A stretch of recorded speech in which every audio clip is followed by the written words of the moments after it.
Good morning, family. I'm back.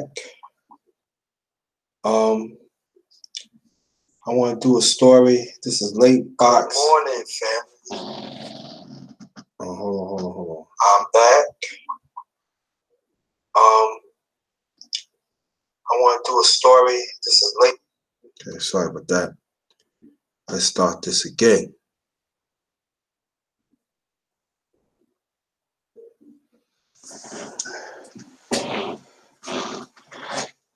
Good morning, family.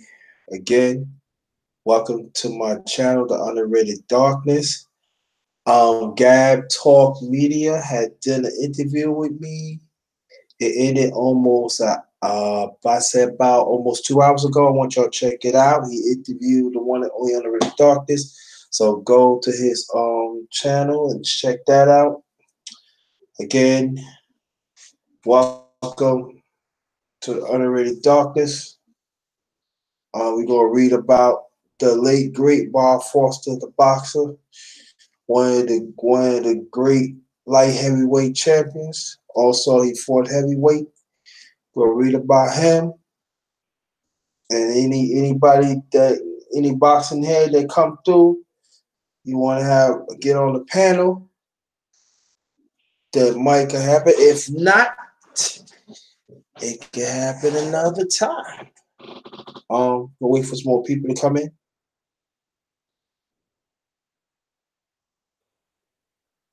We'll wait for some more people to come in.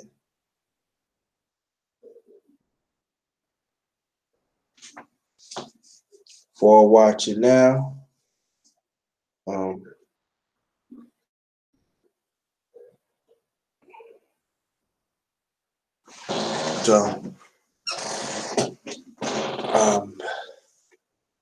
Let's get them likes and the views up on this channel.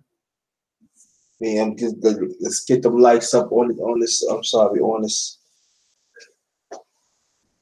the stream. Share it throughout. Greatly appreciate it.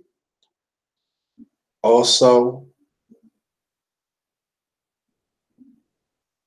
let's get them likes and views up on my past live stream and videos that I did in the past. Let's get those up. Very much appreciated. Hit the bell when I come for a powerful live stream or video.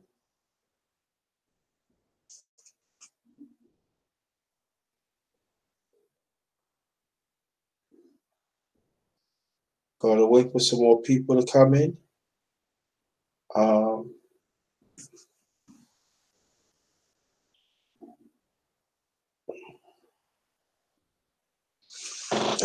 Gonna wait for some more people to come in. Also, if you want to know more about me, yours truly, Facebook page, Facebook group, all in caps, JT MVP, Thinking for Ourselves. Also, I have a Twitter account at JT Blackman44. That's in caps, also in caps, and Instagram account, same name, said Underrated Doctors on my YouTube channel, but this is lower caps, so check those out. I do music, I do boxing. That's what I'm gonna start doing more.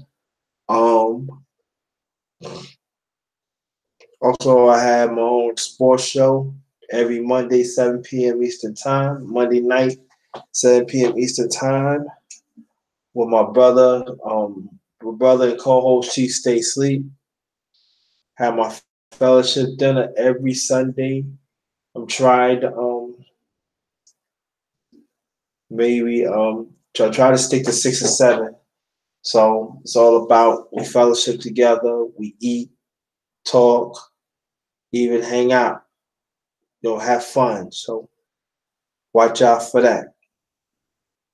And again, Gab Talk Media had interviewed me a few hours ago on his channel. Please check that out. Gab Talk Media. That's all in one. And check them out. It was an excellent video. Have fun. Tell my journey. That's greatly appreciated.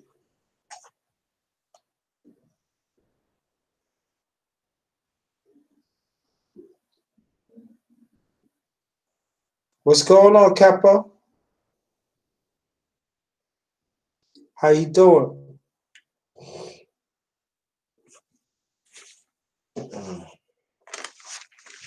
Gonna wait for some more people to come in.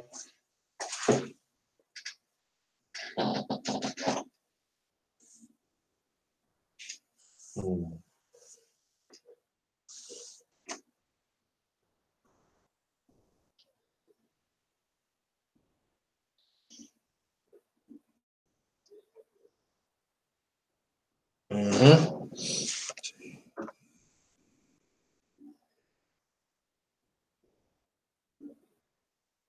Wait for some more people to come in.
Hold on, family. Get this out the way.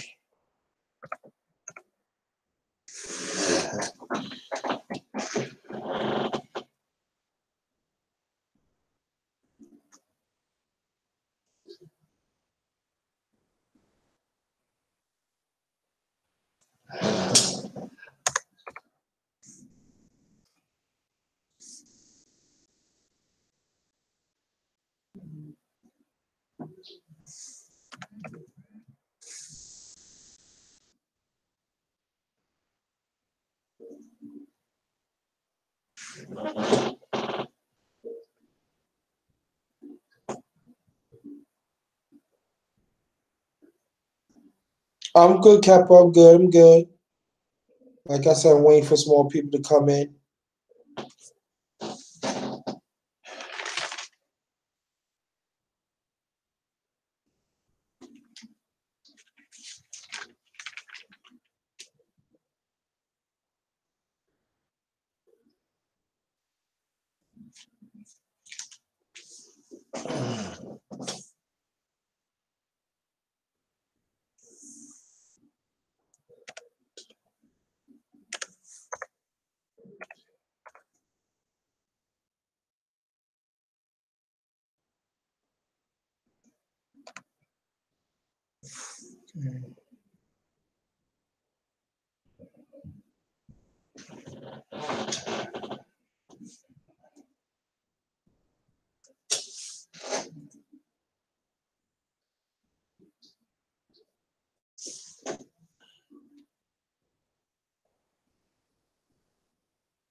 Hold on. Kappa, thanks for staying. I'm gonna give a few more minutes. I know it's last minute.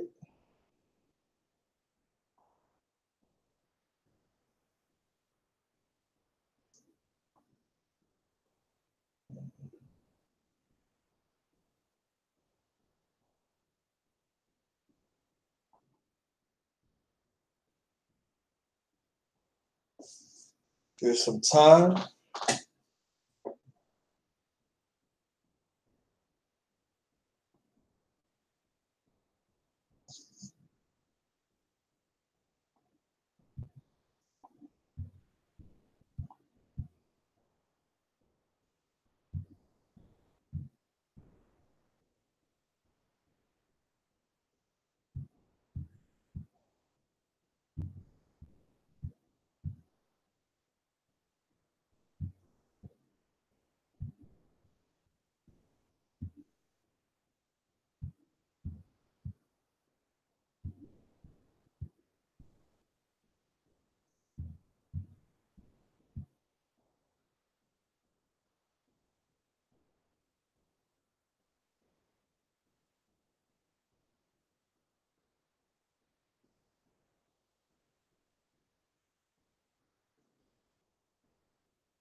Okay, I appreciate that, Kappa Kappa. Appreciate that. Just waiting for some more people.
I know something about Bob Foster.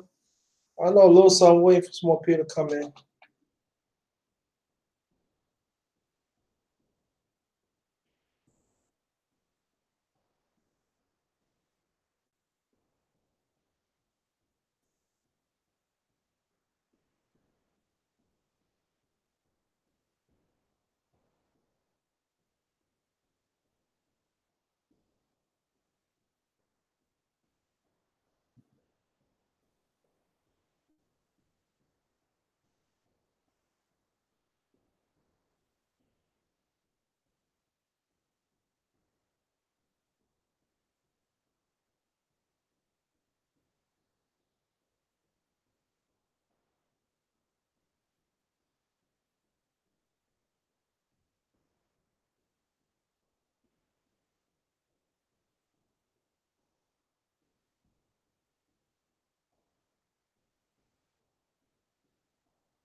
Let's wait for some more people to come in.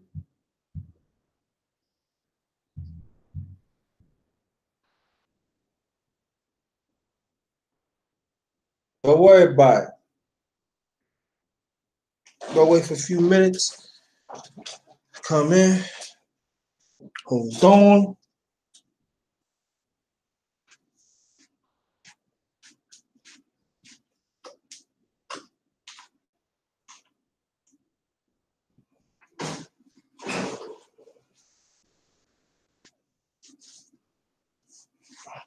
Oh, okay.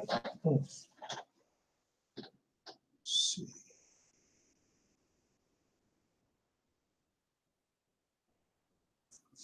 So how you feel, Kappa? How's the brother doing?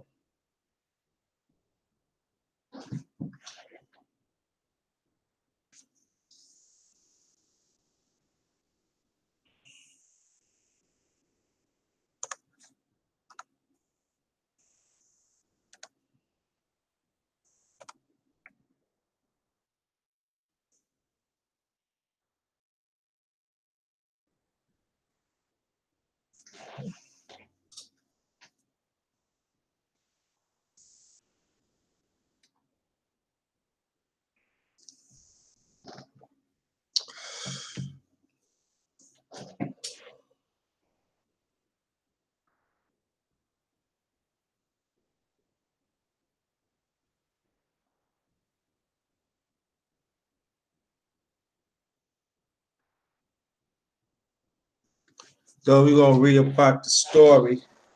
Thanks for coming, Kappa.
Okay, here it goes. Let me get this out the way.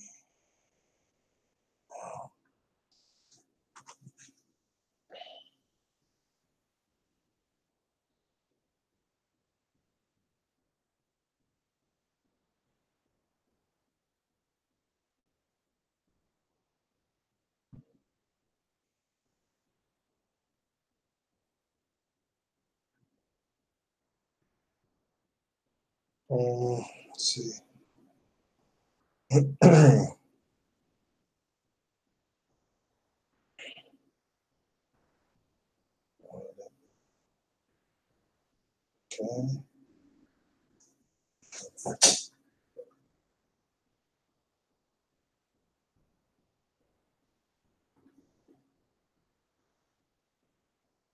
Okay, here it is.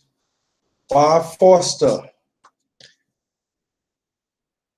Robert Robert Lloyd Bob Foster, born December 15th, 1938, passed away November 21st, 2015, was an American professional boxer who fought as a light heavyweight and heavyweight, known as the Deputy Sheriff. Foster was one of the greatest lightweight champions in boxing history.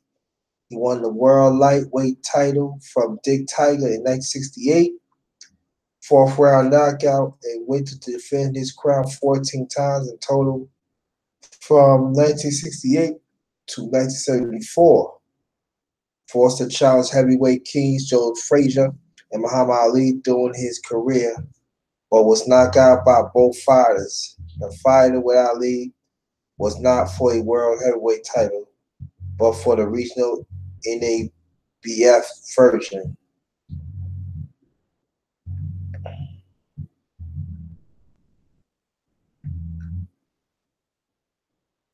His boxing record was total fights 65 fights. He won 56 of them, won by TKO, lost 8, and draws 1 medal. He fought the Pan American Games in 1959 as a middleweight.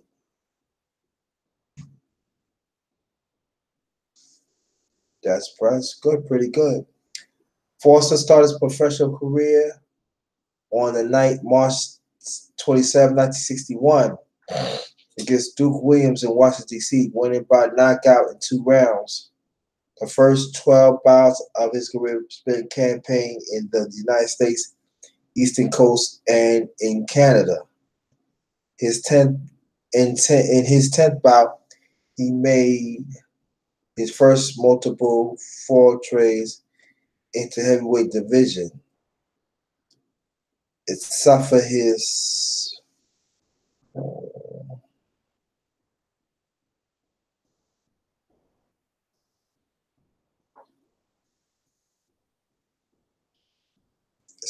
first loss in the hands of Doug Jones by a knockout in the 8th round. After 2 more wins, he went to 1963 to Peru, where he lost to South American champion Mario Mena by decision in 10 rounds at Lima. 3 more fights in the States result in a quick knockout wins for him. And then in 1964, he made his second attempt to enter the heavyweight rankings, being knocked out the 7th round by future world heavyweight champion Ernie Terrell. He finished the year by posting 3 more knockouts wins at light heavyweight, 2 of them in the month of November. The night of November 11th was Foster's first fight as a light heavyweight. One month after knocking out Don Quinn in the first round, he stepped into the ring and faced former world title challenger Henry Hank. He beat Hank by a knockout in the 10th. In 1965, he had 5 fights, winning 4 and lose 1. He beat Hank again by decision in 12 and lost to Zori Farley by decision in 10 in another attempt to join the heavyweight top 10. In 1966, in 66 he defeated Leroy Green in 2 rounds. In 64, by 1967, Foster, although his attempt to become top heavyweight was being frustrated and was ranked light heavyweight, he decided to stick to the light heavyweight division for time being and won all 7 of his fights, 6 by knockout. Among the fighters was Eddie Cotton, Eddie Vick, and Sonny Moore. After defeating Moore, Foster was the world #1 ranked light heavyweight challenger. In 1968, Foster got his first shot at the world title at Madison Square Garden in New York on the night March 24th. Foster became world champion by knocking out Dick Tiger in 4 rounds. Tiger had been a 2-time world middleweight champion and was defending his world lightweight crown that night. Foster then decided to box as heavyweight once again and beat future George Foreman victim Charlie Polite by knockout in 3. He ended that year defeating Vic again and his future world title challenger Robert Rost, both by knockout. In 1969, he began rising off the canvas, knocking out Frank DePaula in the same first round and retain his belt. It is believed that the first time ever a boxer won a world title fight in the first round after being floored in the same round. And it also believes that the fight was one of the 3 times that happened. The second was time being in 84 when Juan Meza rose off a knockdown to dethrone world junior featherweight champion Jamie Garza in the same first round too. Also happens in the 21st century when Kendall Colt dropped twice, only to knock out Ricardo Torres in round 1 for the WBO title. WBO 140-pound title. Foster's next fight in 1969 was against Andy Kendall, who he beat in 4 rounds by knockout, once again retained his crown. He was close. He closed the 1960s with 2 more knockout wins.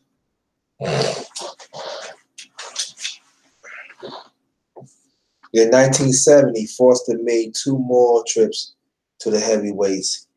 In the first, he beat French contender Lee Wise in 6 rounds by knockout.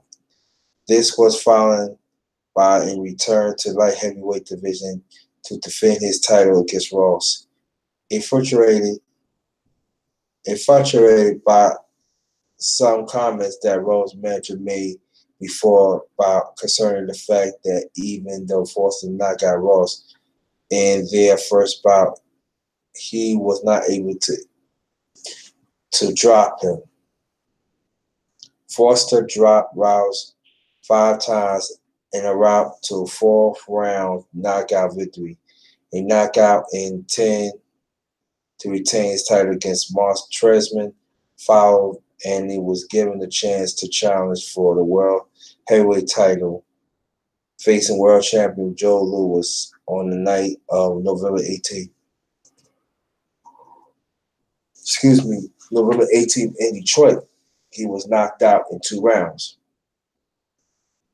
After defeating Hal Carroll by knockout 4 rounds, defending his crown, the WBA stripped him of the title.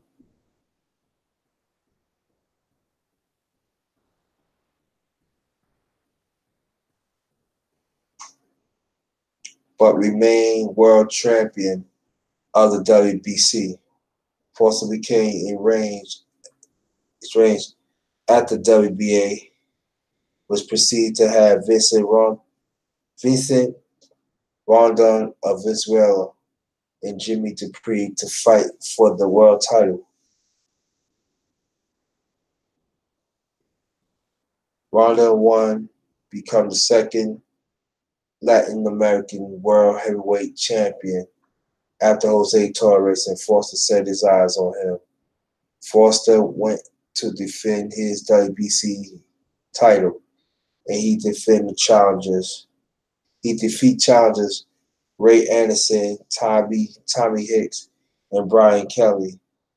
Of those three, it was Anderson who was the only one at least last 15-round distance to Foster.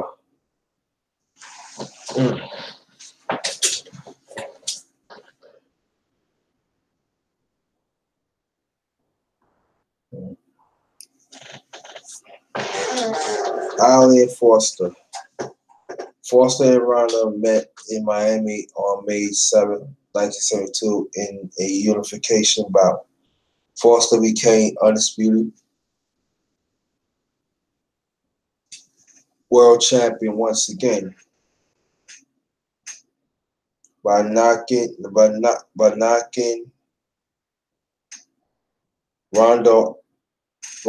out in the second round.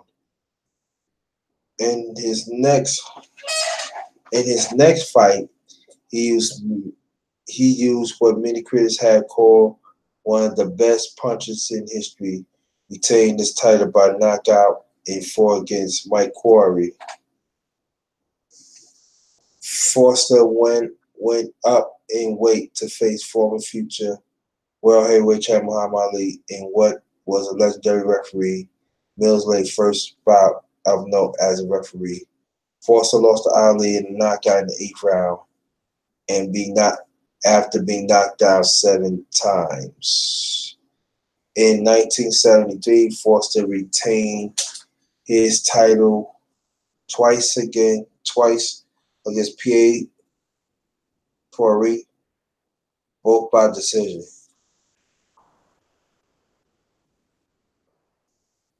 The second fight had distant social impact because it was fought in apartheid-ruled South Africa. Foster being black and Foster being white, Foster became a hero in South Africa. Blacks by beating Fury for the first time around, and they rematched the first boxer fight in South Africa after apartheid featured a white versus a black. He cemented that position by defeating Fury on points again.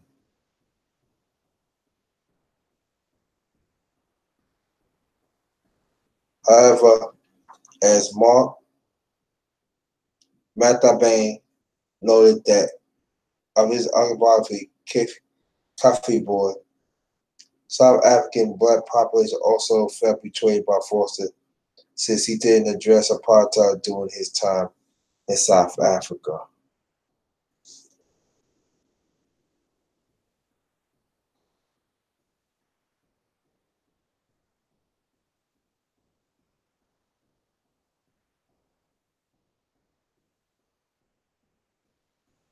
His last defense as a world heavyweight champion came in 1974 when he was dropped by Argentinian Giorgio Amada, Ahumada, but managed to keep his title with a draw.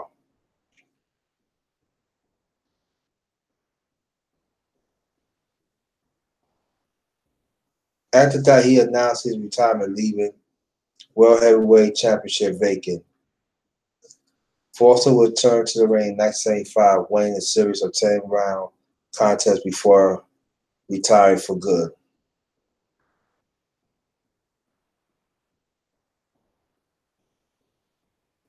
In his retirement, the former world champion joined the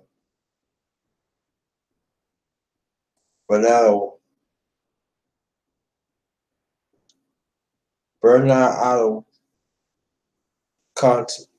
County Sheriff Department and became detective, where he became was well-known officer in the Albuquerque area. He married 4 times and became a widow in 1984.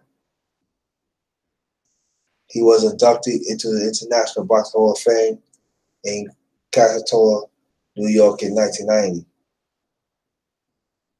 Foster had a record of 56 wins, 8 losses, and 1 draw, with 46 wins coming by knockout. He was named the Ring Magazine list of 100 raised punches. He also named Ring Magazine of the 80 best fighters. The last 80 years ranked at 55.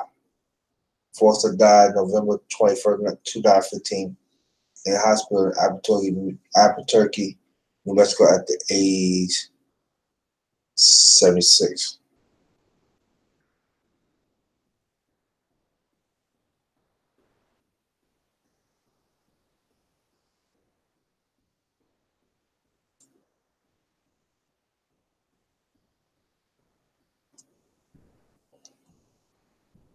Mm. They show his record and stuff. Outstanding record.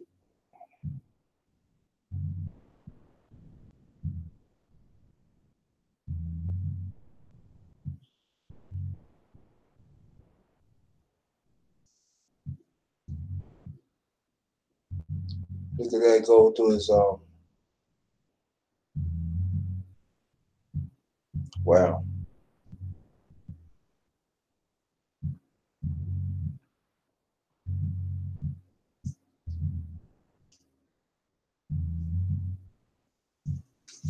Mm.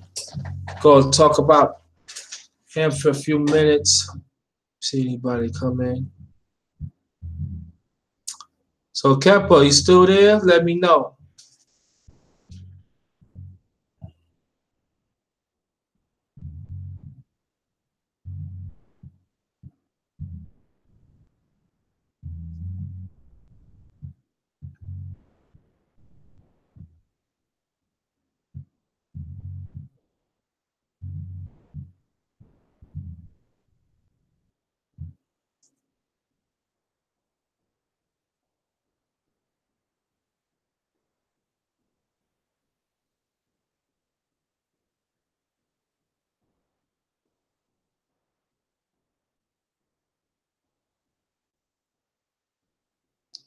Just trying to look for some family. Oh.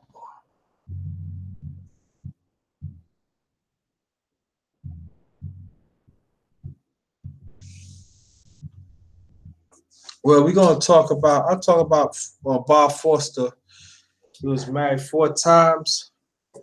One of the very underrated light heavyweight champions. He defended 14 times from 1968 to 74. He suffered some losses here and there in the early 60s, but he always bounced back. He lost to Muhammad Ali and George Frazier. And he lost along the way, but you know that's extraordinary that he defended the title 14 times. And even that he thought all along that he was a heavyweight, he held his own, but at the time, it was too good.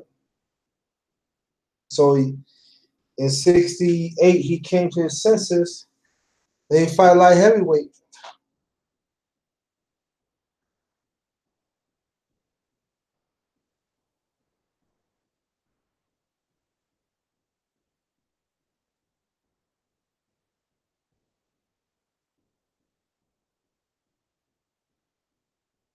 Yep. So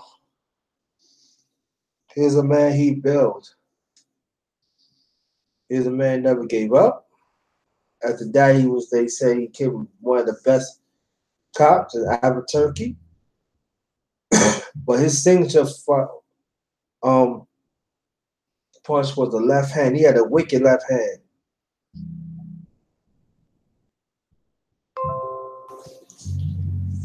So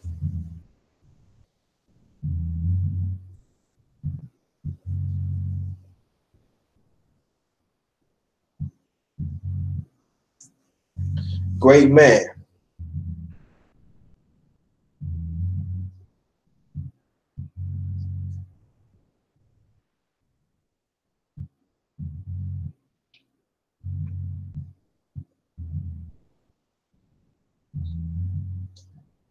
So, and also his resilience too.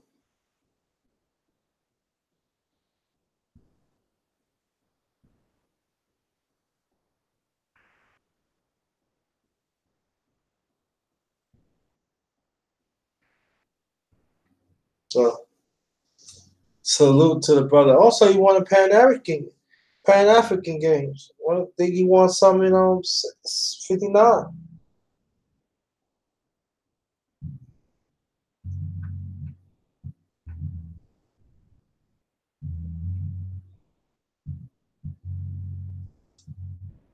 Great person. Oh my God. Nah, just dealt his punches up. Excellent balance.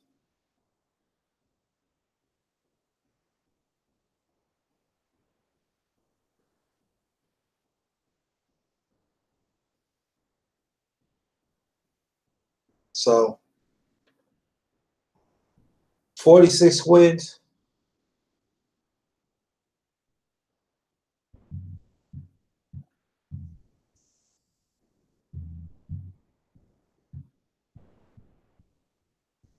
Mm-mm-mm. Curtis Anson, good. Thanks for coming. I'm gonna get you on the panel right now. So come to the panel, brother. Talking about the late great Bob Foster.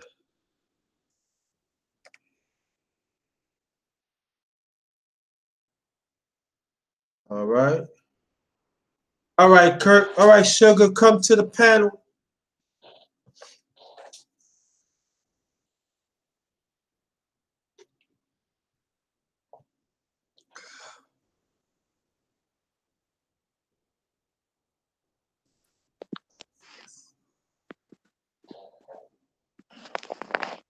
It was good, underrated. I'm fine, brother. How you feel? Oh, I'm okay. I was asleep when you called. I believe you called. Oh, I'm sorry. No. That's cool. Yeah, I was I celebrated 1,000 subs. Congratulations, man. Yeah, I sent you the link to that too. I don't know you got it or not. I don't think I got it. Congratulations. I probably did. Congratulations, man. You Thank, deserve it. thanks a lot. And also Gab Talk Media interviewed me of the journey to 1,000 stuff like that. But I want to say before we get to Bob Foster, I want to thank you so much for supporting me all along. I want to Hey, thank no, you so much that you took the time me to get to know me as a brother, and at the same time to understand my vision and talk about music and stuff. And Kappa, I told the brother this, let me see who else came in on chat. Kepper, Kirk was one of the few brothers that came on twice. This make the third time he came on the channel that we talk about boxing. And I want to thank you for that. You know what I mean? And so what enough for that. Now we what I read about the late great Bob Foster. And I want you to talk more about that. And I put my own thing in it. Okay, Bob Foster was born. He was born in Booger, Texas, and then he moved to Albuquerque, New Mexico, at an early age. His record was, let me see, 56 wins, 8 defeats, with 46 knockouts. He was one of the most devastating punchers Yeah. that you would ever see at light heavyweight. Hmm. Long, rangy, skinny guys like Tommy Hearns and Sandy Yeah. Sadler and Bob Foster, and you could put Deontay Wilder and that mix. They just had devastating power, Uh-huh. and they was very strong guys to be thin, real thin. Bob Foster became champion in 1968 by knocking out Dick Tiger in 4 rounds. It was a devastating knockout. And Yeah. then he went up in weight to challenge Joe Frazier and Muhammad Ali, but was unsuccessful. He got knocked out by both. But Mhm. one of the greatest light heavyweight fighters, one of the greatest fighters, one of the greatest light heavyweights to ever live, Bob Mhm. Foster, man.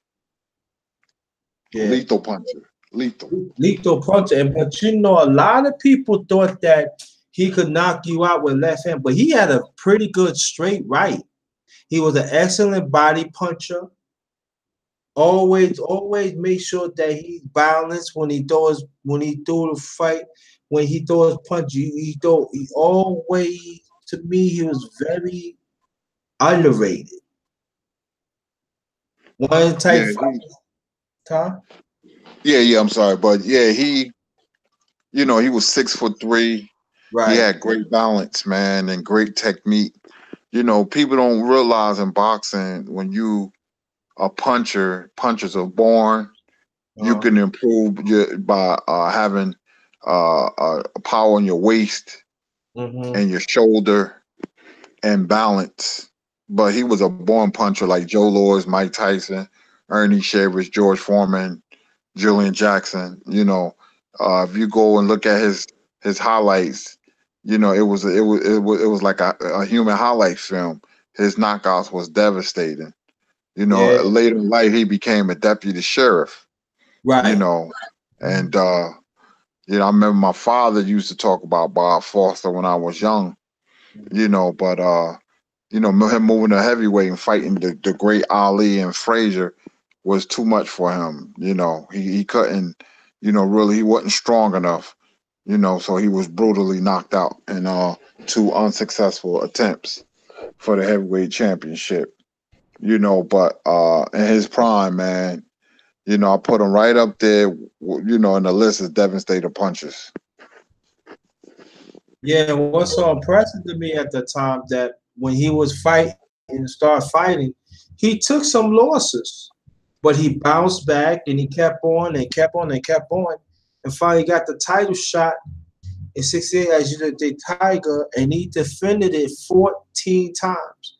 And I want people to understand at that time how hard it was, and plus, the Federation took one of those titles away from him, and I believe he went back to won that back, and he tried to come back in '75. He was a little unsuccessful, but this is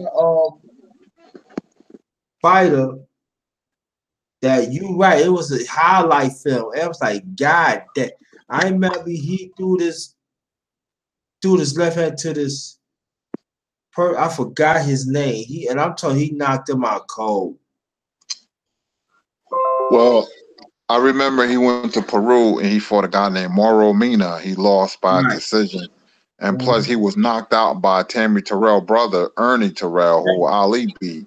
He Right. was knocked out by Ernie Terrell, Uh-huh. but, You know, Bob Foster. Nobody never talks about him. You know, in the light heavyweight division, you had great light heavyweights, man. You had, you know, Gene Tunney was a light heavyweight before he moved up to heavyweight. I'm just throwing some names out there. Matthew Saad Muhammad, one of my favorites. Uh-huh. Michael Spink was a devastating puncher as well. Dwight Muhammad Kwawi, you had Van Holyfield. Evander. No, he was a cruiserweight, and then he went to Okay. heavyweight. Okay. And, you know, In the Harry open, Greb. You know, yeah. you had great light heavyweights, man.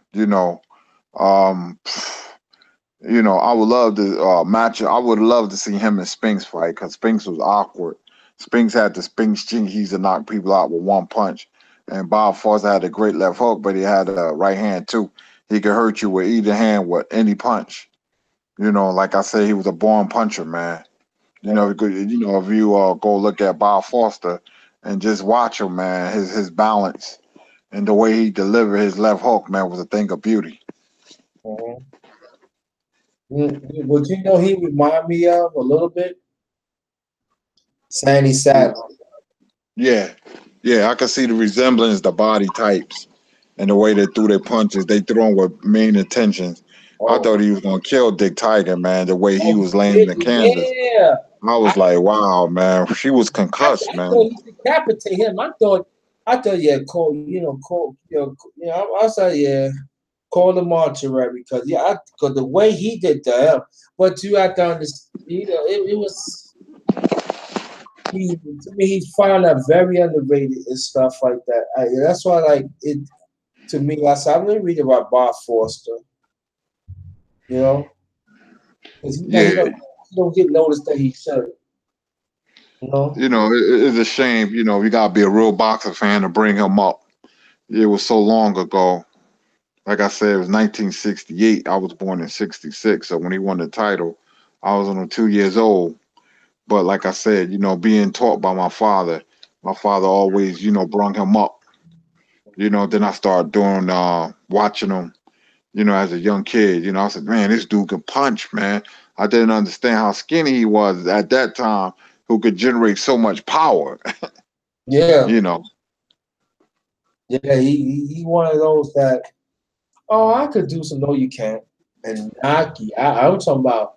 Yeah, a highlight knockout. I'm like, wow. And so I always want to do a story about him. And I hear, they talk about other boxers of the LDBC and other things. I said, well, I'm gonna do talk. What I'm gonna do, I'm gonna tell a story about him because he's very underrated. He really is. Yeah, he He's is. one of those don't back fighters that know how to win.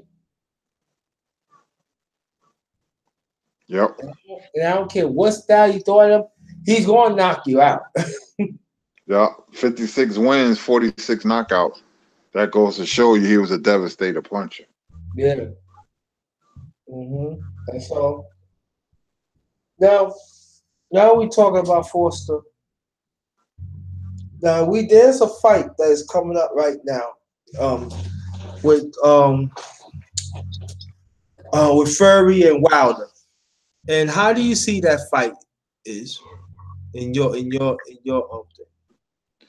Well, I think it's going to be a chess match for the first 4 rounds. I think Wilder is a puncher as well, but he's patient. What makes him more dangerous? Wilder has a lot of athleticism, man, and a stiff piston jab.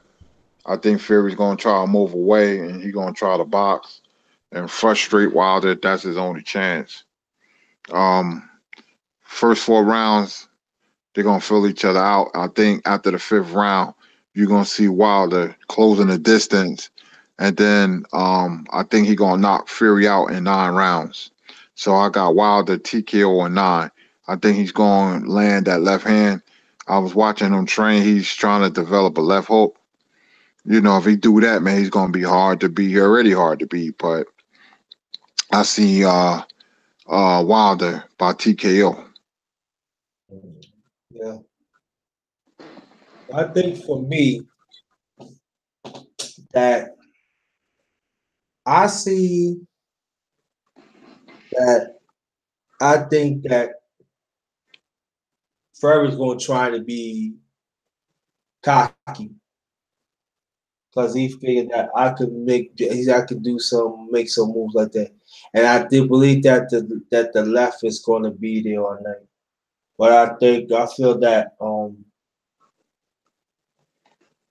that Furry is going to get tired to move around, and I, I think that um that Wilder should do some feints. Though, like I said, I think I would like to see Wilder fight Orthodox. Just give him the look. Just give him that certain different look. Feint, like feint to the body with the left, with the right. Come on with the left, then turn him around. You know what I'm saying? To the ropes, work the body a little bit, like you said. You know, throw that left. He's working on it. That's what I like to see. Do some work and set traps for Furry. Let Furry come to you. So yeah, I see it in 7. okay. I don't see, Fury.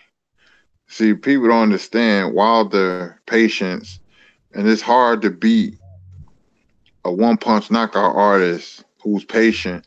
When you look at Foreman, Shavers, they fought in a frenzy. They was very impatient. Mm-hmm. Wilder's not like that. Wilder, he'll take his time. He's very meticulous. He'll throw the jab out there to test the waters. He's gauging distance with the jab. He has a very underrated jab with freakish athletic ability. Yes. And then when he see an opening, he'll lower the boom, hit you with the coup de grace. That's the good night sweet Prince punch, Yeah. I call it. Yeah. And I just got a feeling I'll be surprised if Fury wins. I'll be surprised if it go 12 rounds. I just don't see it. It could end earlier if Wilder pressure Fury. I was thinking about that, but I think he's gonna take his time, fill him out, and then take him out. In 9 rounds. Yeah. I think so too. Now, the other fight that I want to talk about. I know you heard and seen what Vince and Crawford meet up and talk and stuff like that. What you think about that? I think it's great for boxing, man. It has a Leonard versus Hearn vibe to it. Not on that level as terms of popularity, Uh-huh. but it just reminds me of Leonard Hearns. You got two undefeated world champions in the prime of their careers. That's a diamond in the rough right there. That's a heck of a fight because I don't know who's going to win. It's great for boxing. That's what we need. Give boxing a shot in the arm. And when they met, that fight quickly, the possibility of a fight quickly overshadowed Spence's next fight, which is against Mikey Garcia March 16th. I want Spence to make an example out of Garcia, and then Crawford win his next fight. They can meet up in 2019. I got a feeling it's going to be 2020. I want it to be next year, but I just got a feeling it's going to be 20. I hope I'm wrong because I really want to see that fight, man. That fight makes me water. My mouth water is highly anticipated. I could see Spence going to his body, breaking Crawford down, and I could see Crawford using footwork to confuse Spence. I can't give you a winner because I don't even know. But until the fight is signed, I'll break the fight down to his very last compound, and then I'll predict the winner. But right now, I don't know who's going to win, but man, I want to see it. Yeah. I said for me that along with you saying both of them gotta make examples of those of the fighters that they are forefront of them now. No playing around, quick work. As for you, As for me, I mean, I would like to see them fight this time next year. But I'm like you, that I believe that fight could happen in spring of 2020. That's what I think. Mm, Or the summertime 2020. That's mm. what I think. Well, I'd rather see him fight in 2020 than having him not fight at all. I Yeah. mean, time goes so fast. I would like to see Spence get Garcia out the way. Then Thurman ain't gonna fight him. Then go after Porter. I don't know if Porter gonna fight him. Have one or two more fights, three maybe. And the fight is building already. It's a natural. And see Crawford fight two or three more times, and let's get it on. They Hmm. gotta fight. It's a natural, like I just said, man. Yeah. Leonard Hearns all over again. You know, two of the best in the division in the sport of boxing, undefeated. Yeah. You got boxer slugger, boxer puncher, puncher boxer, and Crawford and Spence. They both can punch, and they both can box. They both got dog in them. Uh-huh. So the so the fight's a natural, my man. Underrated, and Yeah. they going to fight.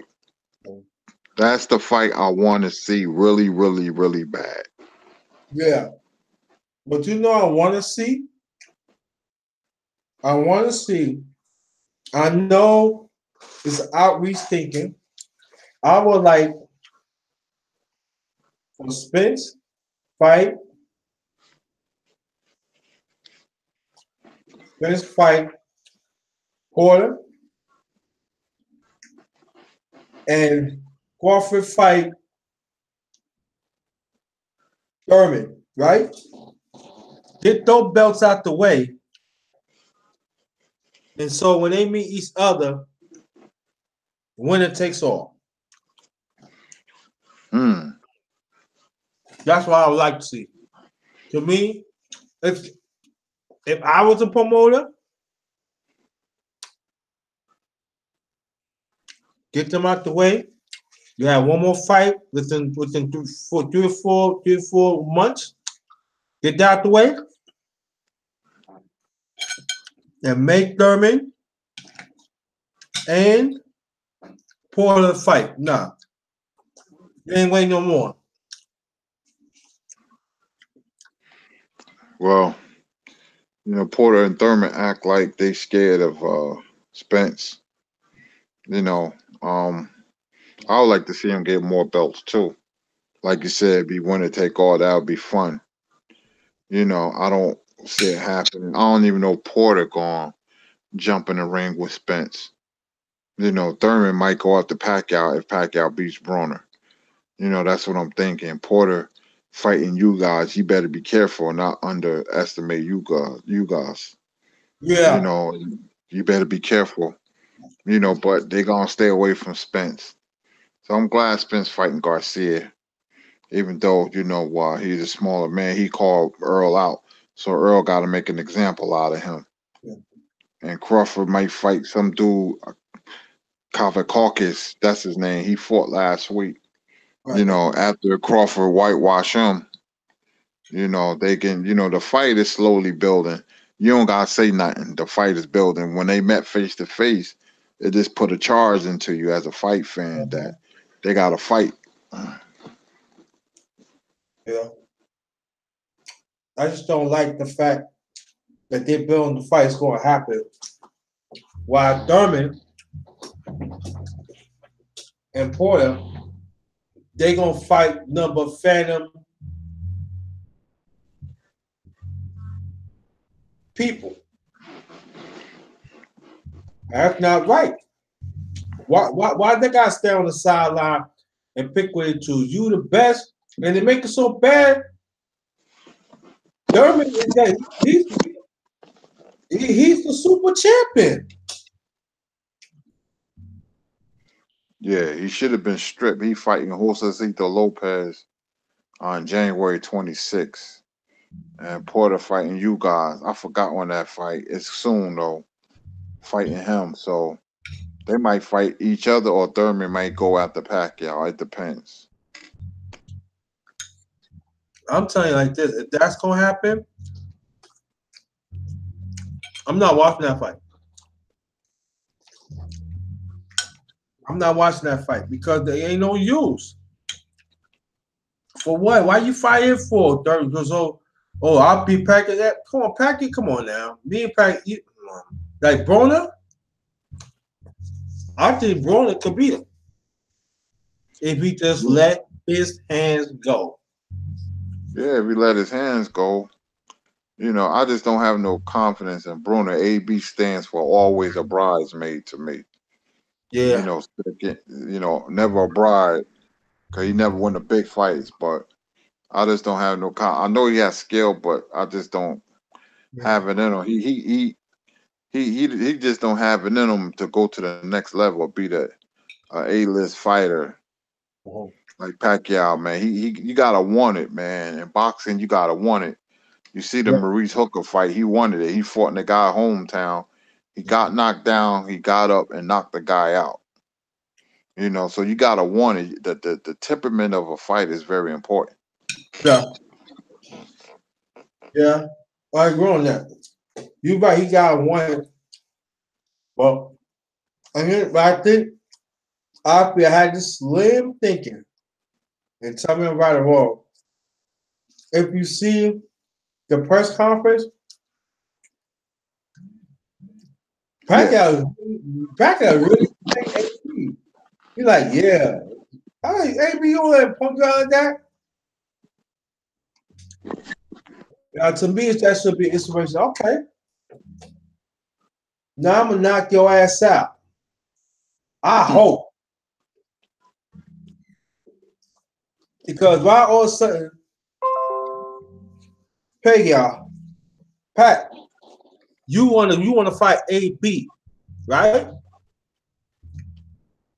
But not one time we never hear him. We want to fight Loso, or um Spence, or um we could throw Thurman in and Crawford. But you see how the media is, right? Yeah. He definitely didn't want to fight Crawford. He didn't want to see Crawford because he can't beat Crawford.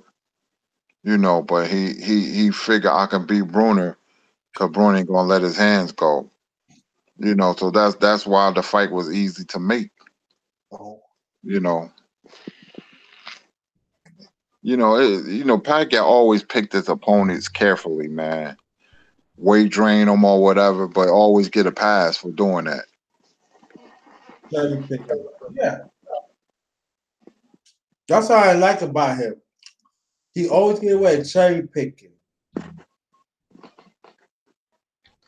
Some people say, "Who you think he beat?" I say, to me, he how he beat. How I mean, he played some good fight, but A Pie is not. And I'm sorry. If you say if you're a fighter and you be like a B and C, you supposed to, right? If you cherry pick them, right? That's true. When you fighting guys like Algeria and Vargas, I mean, he has a heck of a resume, but he weight drained people and it took him late to make the Floyd fight. That wasn't Floyd's fault. That was Right, his fault. right. But they always try to make it seem like it was Mayweather's fault. But he didn't want to fight Crawford. Bob Arum tried to make that fight. Manny Right. didn't want it, so now he's fighting Bruner because he doesn't fear Bruner because he see the same things we see. Right. Bruner gonna let his hands go. Bruner let his hands go, be a totally different fight. Much different fight.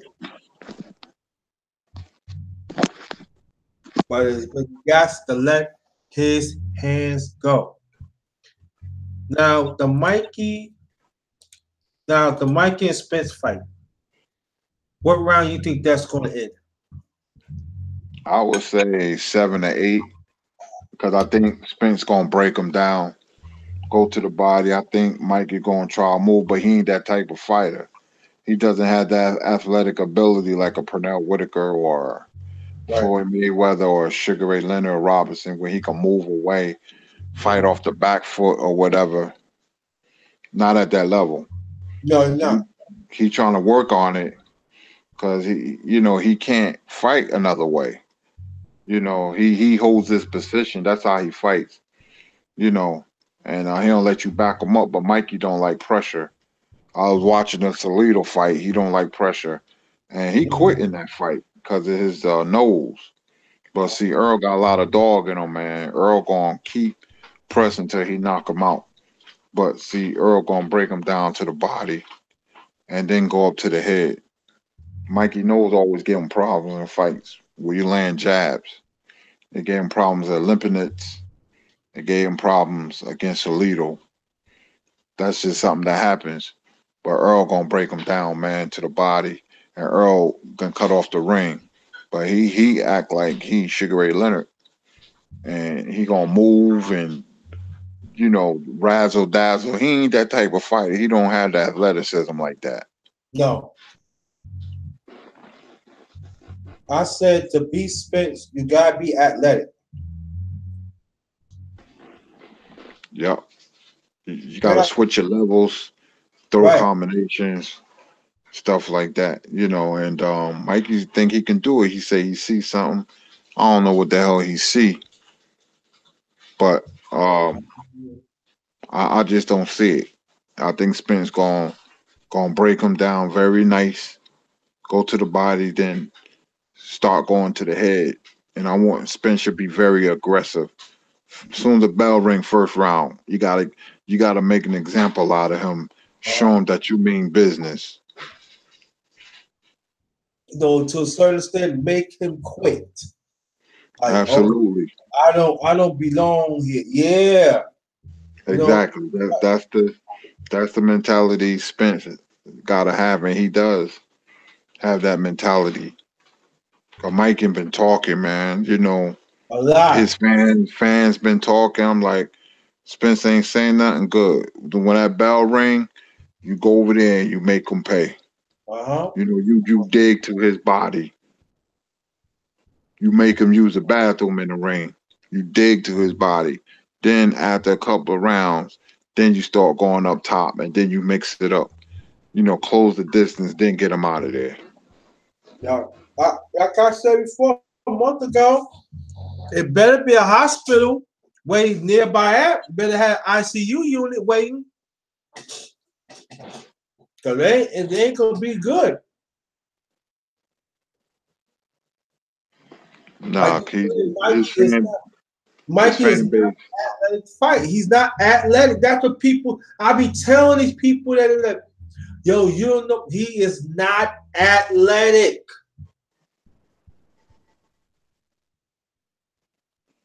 There are some fighters that if you financial if you fundamental sound, you can get away. You know what I'm saying?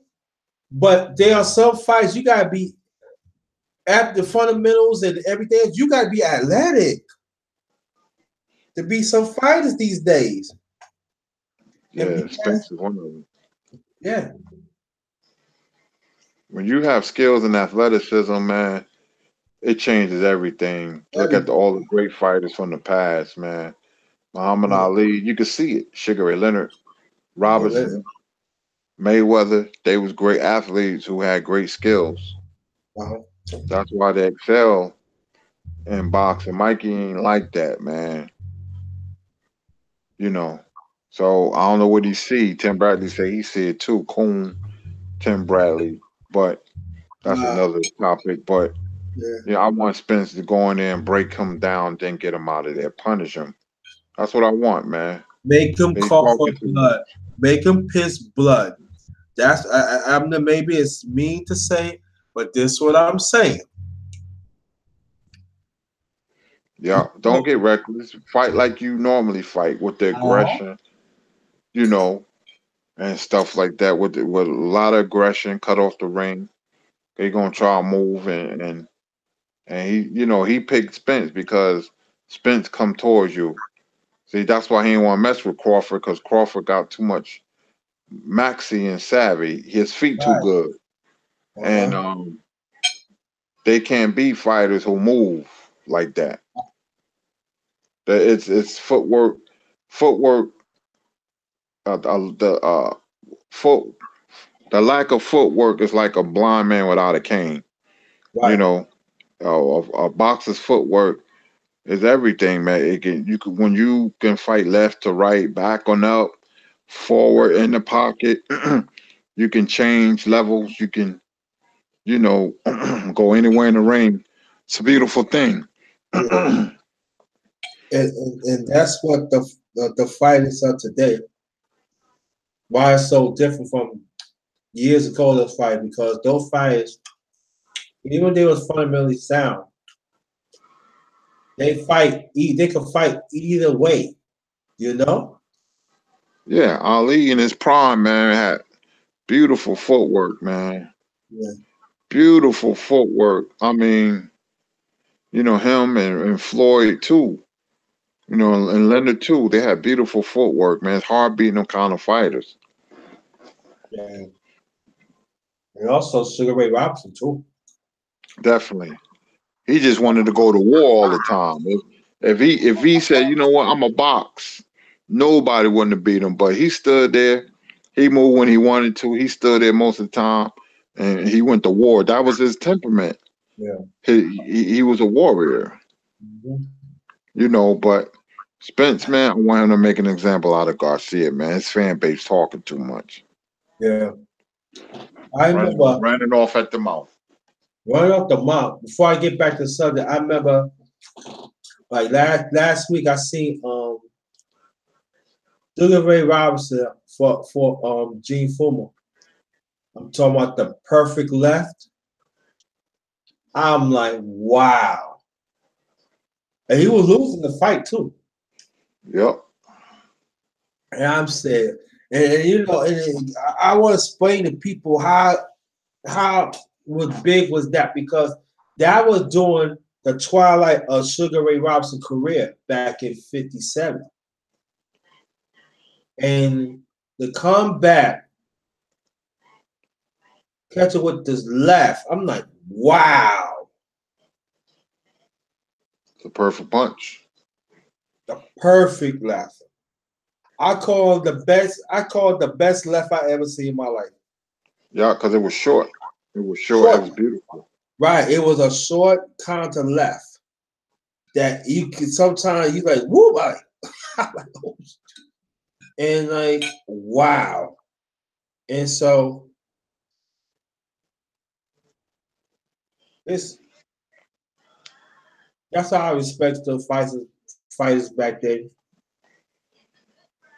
because they know how to fight. I'm not saying these fighters today don't, but and another fighter too that impressed me a lot throughout the years, James likes out Tony.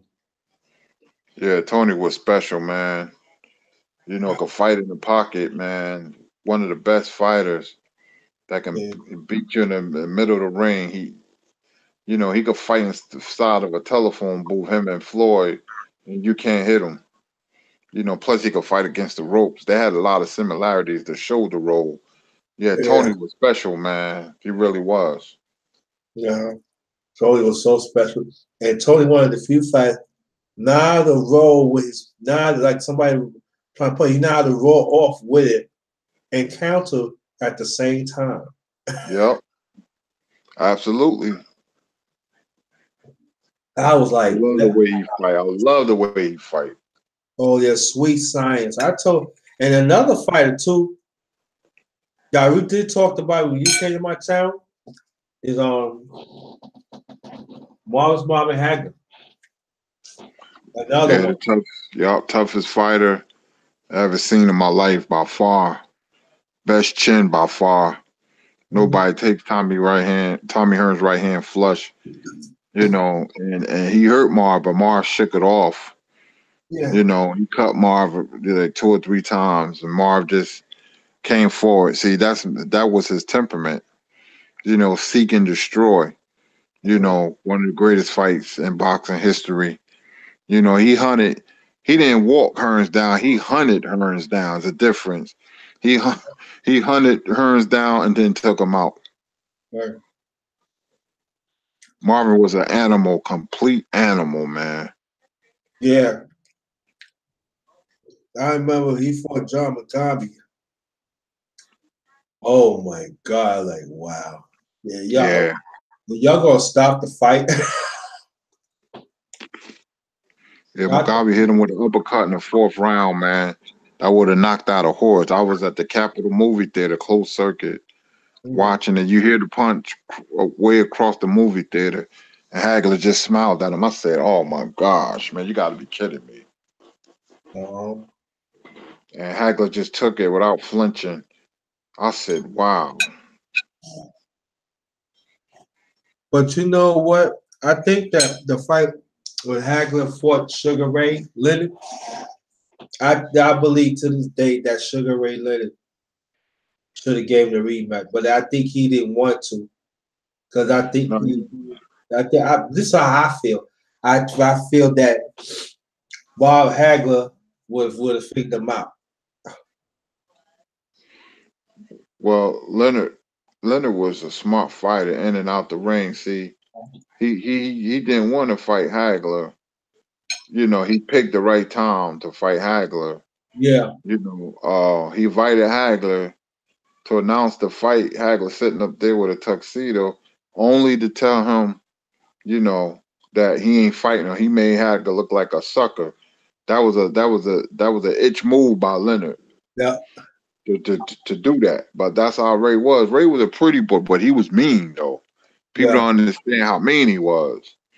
Just like Ali was mean, but you know when they fought, Leonard picked him because the Hearns fight and the Mugabe fight was brutal. That slowed Marvin down just enough. That's something that nobody talks about.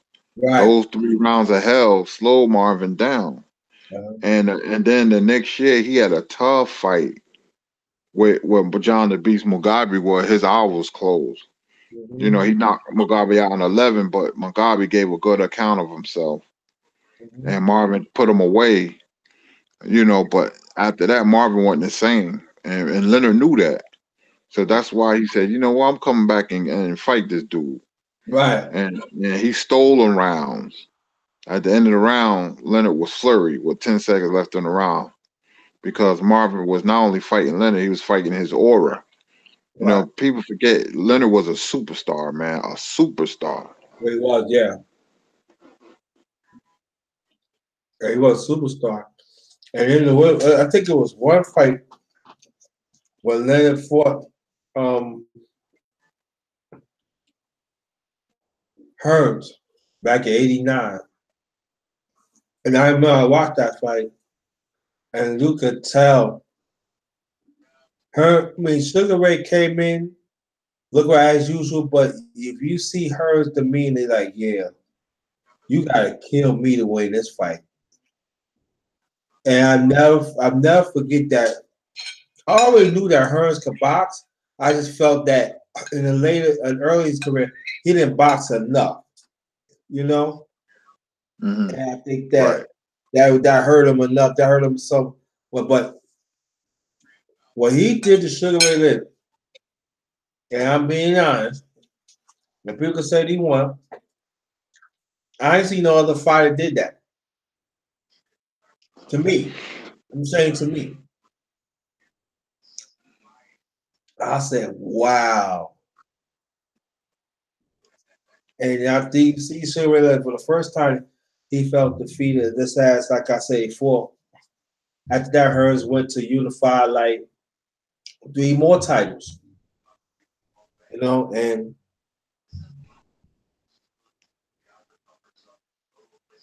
but Well, you can go well, ahead. Leonard. Oh, okay. Leonard was knocked down twice in that fight. The second knockdown was really devastating because I remember Larry Merchant said, "I seen the look on Ray Leonard's face that I never seen before." Yeah, But Leonard had a deep reservoir well. I don't know where he got it from, but in the last round he hurt Hearns really bad. Hearns held on though. Hearns should have won the fight. It was a draw, but Hearns really won that fight. you won that fight. Yeah, I gave it to Hearns. yeah, that was a robbery. And Leonard years later, Leonard said, "Yeah, he won." Everybody knew Hearns won. He knew Hearns won. Hmm. So Hearns, got revenge, so to speak. He was inexperienced in the first fight. Plus, he came in too light at 145. But in the second fight, I thought he beat Leonard. Yeah, yeah. I was like, that's crazy, yo. I'm like, how and I remember I watched how you could give it, but I know like the superstar that it was. Well, we don't give it to Leonard, but I think that was crazy because to this day, it's a jaw. It's jaw's a jaw. You know what I mean? Yeah, But come on now. And but I think what hers showed me that you caught me 7 years before, but you'll get some of this. And I know he was quicker, he was stronger, and he was determined. And then whatever Sugar Ray was doing that night, it wasn't nothing. All right, like you said, he can hurt him, but he know how to hold and he would punch it back. And I think that was like that. What do you think about these upcoming heavyweights that do not want to fight? it's a sucker move, man. The fight should fight the best. The best should fight the best, and that's not happening. Joshua is not going to fight Wilder, so Fury stepped up. I commend him for taking the fight. But it's not like the heavyweight division had laden with talent. You got about 3 or 4 people that can fight or whatever. But the best is not fighting the best. Jarrell Miller and Uh, Anthony Joshua. right, You can make a tournament. But they don't have no dog in them like that. They're not warriors how the old heavyweights used to be. You know. So I think it's Eddie Hearn don't want Joshua to fight Wilder. Let's see what happens after December 1st. He ain't gonna step up to fight him though. Jarrell Miller calling out different people. So it's everybody's ducking each other. They don't want to give Luis Ortiz a chance. Dillian White. So they try and make the easiest fights they can make. right, And want to become a celebrity. No heart at all. right. Yeah, so I think that, and then you got Dillian that heard he don't even want to fight no parts of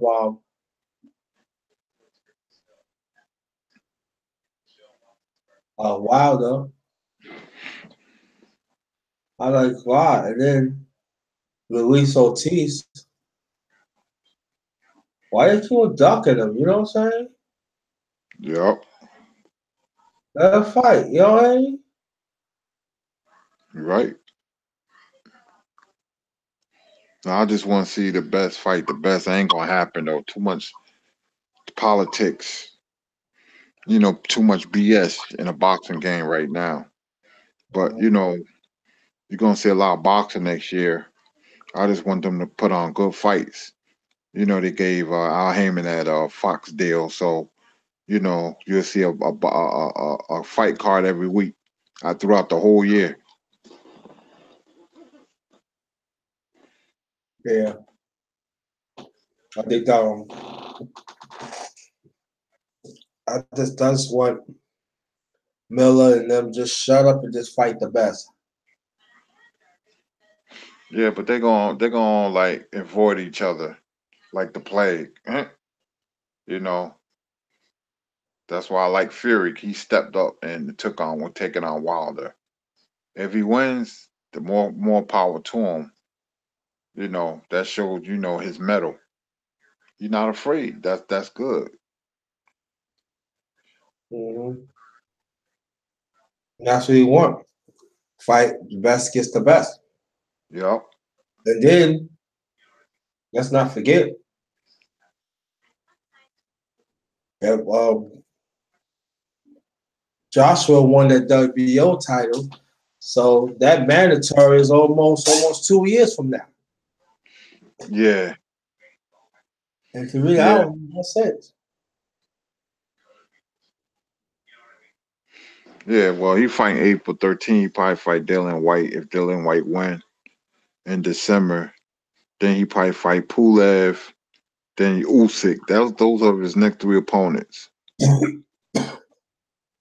Yeah. I just think that these fighters, when you say you the best, go get that bag. We want to see fights. Hey, that's why I was gonna walk away. I said, no, let me give boxing a chance. But it has to be better fights next year in 2019. It has to be. Uh-huh. The money is there, so it's no reason why they shouldn't fight each other. The money's always gonna be there. When there's a big fight, people support it, man. But it has to be a fight that the public is interested in. Wild and Joshua make a lot of money. But like I said, I don't like to look past no fighter. So let's see what happens on December 1st. Uh-huh. Yeah, I know it has to happen. What do you think? What do you think the fight's going to happen next year? Who do you think's going to fight next year? The fight I want to see is Jared Hurd versus Jamel Charlo. That's one of the best fights in boxing. That's going to be a war. You know, Charlo got a fight coming up. Him and his brother, December 22nd. Against Tony Harrison. That's a good fight. Tony Harrison can fight. You know, so he get past that. Hurd already say he has a date in the summer next year against Charlo. That's the fight I want to see.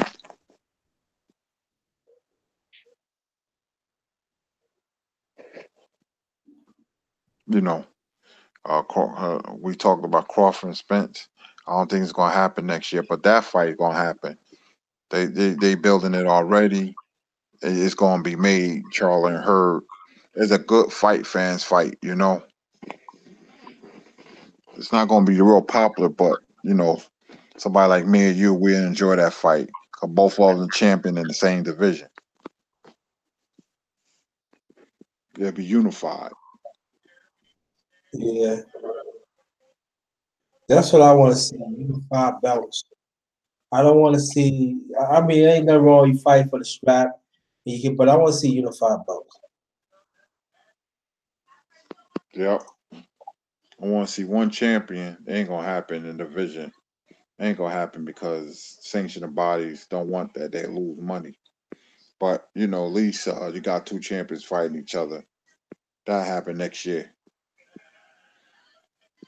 So start next week. You got fights December 1st, December 8th, December 15th, December 22nd. So you got fight. You got a boxing card 4 weeks in a row. Canelo fighting December 15th, Lomachenko December 8th, Wilder Fury December 1st, the Charlos December 22nd. So it'll be a big December of boxing.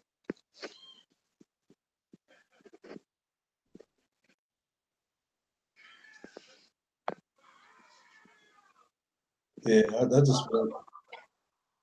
It's just for me. I just want to see great fight. I just want. I just don't want to see fight for one strap. You know what I'm saying? Fight when it takes all. You know what I'm saying? Right. That's what I want to see. Even the contenders, when it takes all.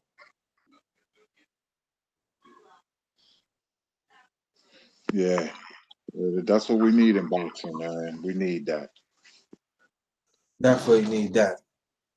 Definitely need that. Let's see, by okay. So I know, brother. I'm sorry I woke you up and everything. Any last remarks, brother? Oh, that's all right, man. I just fell asleep. I'm usually up late. I usually go to sleep about this time. If ain't no good movies on, I was watching Netflix. Narcos, that's my show. Okay. Narcos Mexico. But my last remarks. Thank you for inviting me. I support you. I love when we talk about boxing, music, or anything else, man. You're a deep brother. I love the conversations we have. Ain't not like intellectual conversation. So thank you for inviting me on your channel. Uh-huh. And anytime, bro, I got your back. All right, and then don't leave yet, Kurt. We gotta get up. We gotta get Scrap House boxing. We gotta get up our weapons too. I'm gonna call him tomorrow. I'm gonna call Scrapbook. I got both of their numbers. Yeah, After I talk to them, I'm gonna call you and say schedule the show. But let me talk to them first tomorrow yeah, for do it. sure. I'm Right. gonna call them early afternoon, and then I'm gonna call you, and then we'll set a date, and then we'll talk. Yeah, definitely. We gotta get those brothers on. So we talk about boxing, and we're gonna talk about boxing and music, family. You Yes, know, indeed, I'm indeed, gonna, yes, indeed. we're gonna I'm gonna do something different. You never you go you I know you ain't gonna never hear this anyway. YouTube. We're gonna talk about music and boxing. So most likely it's gonna be Kurt Sugar, Scrap House Boxing, all weapons, and I'm gonna add some more people to the panel, and we're gonna get it on. We gonna talk about most likely we probably talk about music first. Then we talk about boxing, and also me and Kirk, me and my brother, we do got some things to talk about. We got to talk about Atlantic City and boxing and other Yes. stuff too. So watch out for that too. All right. So thanks again, my brother. Thank you so much, and let me know about that. Oh, And one thing. Ronald Finkley wanted to jump on Atlantic City live stream because I think he lived there or he knows some fighters from Atlantic City personally. So he said he want to jump on the Atlantic City live stream with us. okay, that's fine. The more the I'll merrier. tell you. The more the merrier. Yeah, the more the merrier. That's cool. So we got some things coming up here. So scrap pop boxing and all weapons. My brother Curry gonna get in touch with him. We're gonna talk about music and boxing. How do they coexist with each other? Oh, I forgot to tell you, but if we get off, it was somebody on YouTube playing John Coltrane, Giant Step. Mm, Oh wow. God. Wow. My favorite jazz artist. Wow, I gotta check that out. Wow. Oh my God. Giant Step. They was talking about how he changed up the keys of the saxophone. Oh my God. Right, right. Oh my God. And then it was some brother trying to play the piano, but it was hard. John Cole, I don't want to talk about it no more, Yeah, man. we'll talk. We'll definitely talk. We gonna talk about him. Matter of fact, I'm gonna let you know. I'm gonna do a story. I'm gonna do something about John Coltrane, and I want you to be part of that. All right, that's cool. So family, good night. Thanks again, Sugar. Thanks again, and the ones that supported me for me get my 1,000 get have 1,000 followers and more. Thank you so much and everything. Very much appreciated. Kurt gave me the word he would get contact with our weapons and scrapbook boxing, and we gonna turn this up, though. Like I always said, you don't want to get me on. I make my own way. And that's what I'm gonna do. We're gonna make our own way. So my brother, have a good night. Good morning. Yeah, you too. All right. All All right, right. peace, man. All right. Peace. On that note, Ghost.